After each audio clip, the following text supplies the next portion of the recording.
ଆଜି 14 ଡିସେମ୍ବର 2025 12ଟି ରାଶିଙ୍କ ରାଶିଫଳ ଓଡ଼ିଆରେ ଦିଆଯାଉଛି।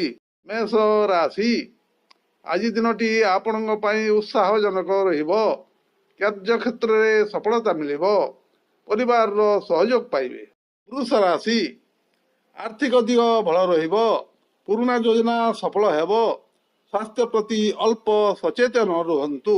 ମିଥୁନ ରାଶି, ନୂଆ କାମ ଆରମ୍ଭ କରିବା ପାଇଁ ଭଲ ଦିନ। ମିତ୍ରମାନଙ୍କ ସହ ମିଳନ ହେବ। ମନ ପ୍ରସନ୍ନ ରହିବ। କର୍କଟ ରାଶି, ଭାବନାତ୍ମକ ହେବାରୁ ଦୂରେଇ ରହନ୍ତୁ। ପରିବାରର କାମରେ ବ୍ୟସ୍ତ ରହିବେ। ଧୈର୍ଯ୍ୟ ରଖିଲେ ଲାଭ ହେବ। ସିଂହ ରାଶି, ଆଜି ଆପଣଙ୍କ ସମ୍ମାନ ବଢ଼ିବ। ନେତୃତ୍ୱ ଗୁଣ ପ୍ରକାଶ ପାଇବ। ଆର୍ଥିକ ଲାଭର ସମ୍ଭାବନା ଅଛି। କନ୍ୟା ରାଶି, କାମରେ ଧ୍ୟାନ ଦେଲେ ସଫଳତା ମିଳିବ।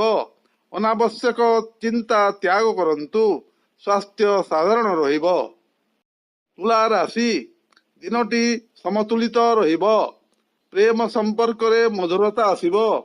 କୌଣସି ଗୁରୁତ୍ୱପୂର୍ଣ୍ଣ ସିଦ୍ଧାନ୍ତ ଭାବିଚିନ୍ତି ନିଅନ୍ତୁ। ଇଚ୍ଛା ରାଶି, ଗୁପ୍ତ ଶତ୍ରୁମାନଙ୍କୁ ସାବଧାନ ରହନ୍ତୁ। କାମରେ ଅଧିକ ପରିଶ୍ରମ ଦରକାର। ସନ୍ଧ୍ୟାରେ ଭଲ ସମ୍ବାଦ ମିଳିପାରେ। ଧନୁ ରାଶି, ଭାଗ୍ୟ ଆପଣଙ୍କ ସହ ରହିବ। ଯାତ୍ରାର ସୁଯୋଗ ମିଳିପାରେ। ଶିକ୍ଷା ଓ ଜ୍ଞାନରେ ଉନ୍ନତି ହେବ। ମକର ରାଶି, କାର୍ଯ୍ୟକ୍ଷେତ୍ରରେ ଦାୟିତ୍ୱ ବଢ଼ିବ।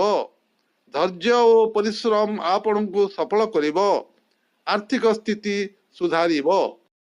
କୁମ୍ଭ ରାଶି, ନୂଆ ଭାବନା ଓ ଯୋଜନା ମନରେ ଆସିବ। ସାମାଜିକ କାମରେ ଯୋଗଦାନ କରିପାରନ୍ତି। ମିତ୍ରମାନଙ୍କ ସହଯୋଗ ମିଳିବ।